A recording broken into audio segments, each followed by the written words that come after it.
ভারী বৃষ্টি আর উজানের ঢলে সিলেট নগরী ও আশপাশের অন্তত 5টি উপজেলা প্লাবিত হয়ে 2 লাখ মানুষ পানিবন্দী। অনেকে পানি ডিঙিয়ে ঈদগাহ আর মসজিদে নামাজ আদায় করতে পারলেও বেশিরভাগ মানুষ নামাজে যোগ দিতে পারেননি। সিলেট থেকে দীপু সিদ্দিকীর রিপোর্টে বিস্তারিত।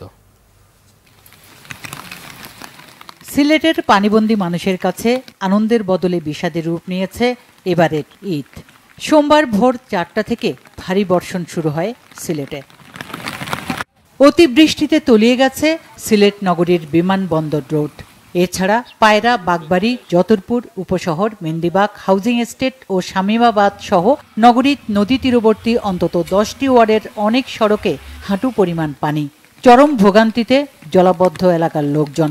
অনেকেই ঈদের জামাতে যেতে পারেননি। সকাল উঠে আমি দেখি আমার ফুল রাস্তাঘাট ভরে গেছে, এমনকি আমার নিচের একতলা বাসা ফুল ডুবে গেছে। রাতটা কি সকাল পর্যন্ত বৃষ্টি হওয়ার কারণে, প্রচুর জলাবদ্ধতার কারণে আমরা ঈদগাহ গিয়ে জামাতটা পড়তে পারছি না। অনেক মানুষের ঘরে পানি, মানুষে রান্না বান্না করতে পারতেছে না, ঈদের কোনো উৎসব হইতেছে না। সীমান্তবর্তী গোয়াইনঘাট, জৈন্তাপুর ও কোম্পানিগঞ্জ সহ বেশ কয়েকটি উপজেলার সড়কগুলো তলিয়ে যাওয়ায় জেলা সদর ও উপজেলা সদরের সাথে যোগাযোগ রয়েছে বিচ্ছিন্ন।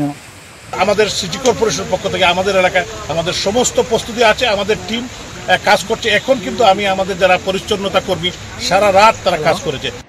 24 ঘন্টায় সিলেটে 173.6 মিলিমিটার বৃষ্টি হয়েছে।